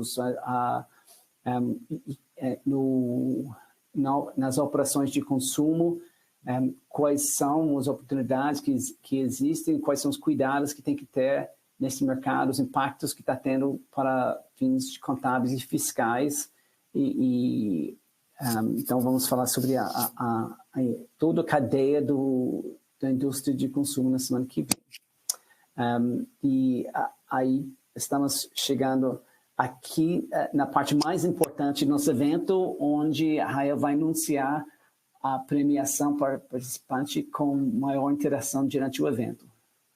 Olá, Kyrian. Bom dia a todos e todas. Eu agradeço pela participação em nosso evento. Hoje o vencedor do nosso prêmio do chocolate foi o Marcelo Fusco, da cidade de São Paulo. Eu peço que, por gentileza, aguarde um contato nosso. Isso, parabéns, Marcelo. Já vamos entrar em contato. Já está chegando para você a cesta de chocolate. Parabéns pela participação. E com isso, chegamos no final do nosso webcast. Espero ver todo mundo na quarta-feira que vem, às 9 horas, na quarta-feira, como sempre. Até lá. Obrigado.